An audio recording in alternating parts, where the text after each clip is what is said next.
The following incident occurred on the 1st of July in 2019 and involved a BAE 146 air tanker in Silver City, New Mexico. It was executing a retardant drop. There were no fatalities and no injuries and no damage to the aircraft in this incident. At approximately 1000 local time, the BAE 146 experienced a near controlled flight into terrain, or CFIT, while flying on the wagon bed fire near Silver City, New Mexico. The airplane was under exclusive use contract with the United States Forest Service.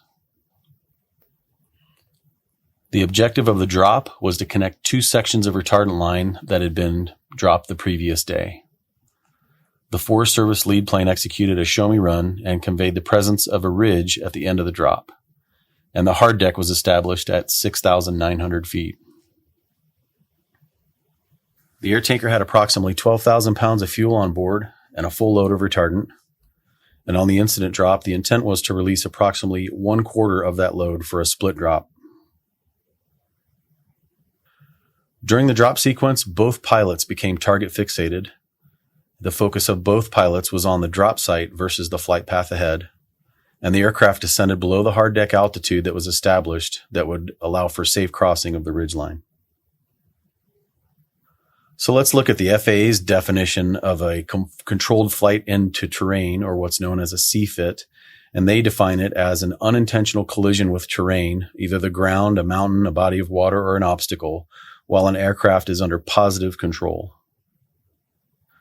This slide depicts some FAA statistics regarding CFIT accidents, and as you can see, aircraft in approach and landing account for 36% of those accidents, followed closely by maneuvering flight, which is 28%.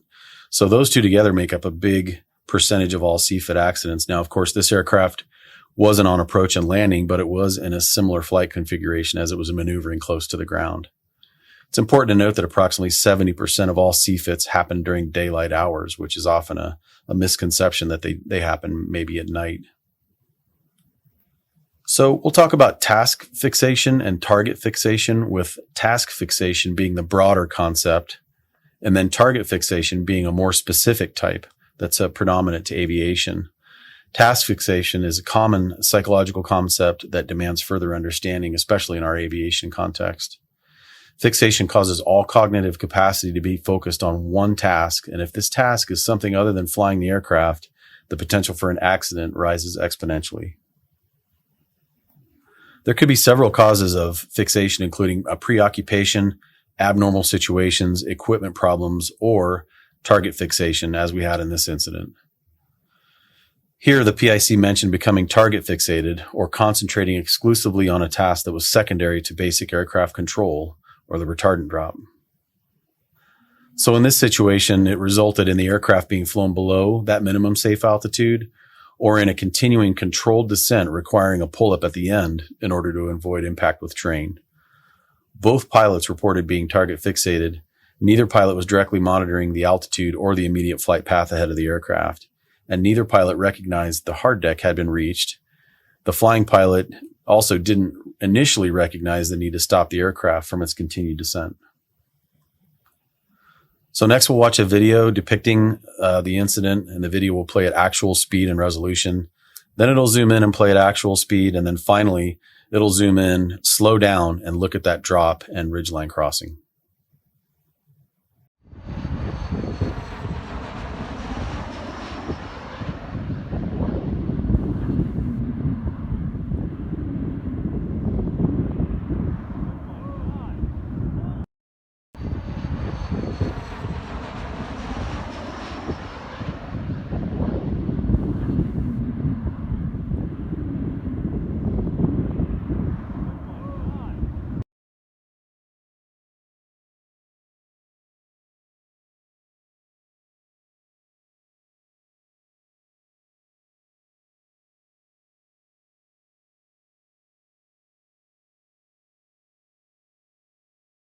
So some of the findings from this incident included that this was the first flight and drop of that day.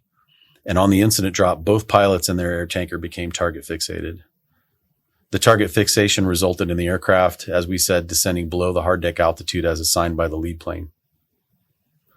After executing the drop, the pilot flying, or the pilot in command, looked up, recognized the situation, pushed the throttles up to climb power, and pulled back on the yoke in order to avoid ground impact. Weather and environmental conditions were not a factor in this incident, and there were, of course, no injuries or damage to the aircraft. So there were a lot of lessons learned that came out of this incident from the aircrew, and we'll cover a few of those here. The first is to do a brief every time for every drop, even if it seems repetitious.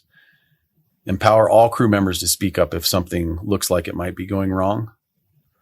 And remember that the lead planes and air attacks provide tools to help make drops safer, and it's up to the aircrew and the pilots to make sure to use those tools. Focus first and foremost on flying the plane. Everything else comes second to that. Anticipate where the aircraft is going to be in the next 5 seconds, 10 seconds, and beyond. And before the drop, always confirm the line is clear of personnel. Ground personnel need to maintain proper line clearance and avoid compromising positions just to get that good photo or video. And it's critical to know that those pilots may be hesitating to emergency jettison that load if they are unsure that the line is clear of ground personnel. This includes even if dropping the load could lighten their aircraft and improve climb performance.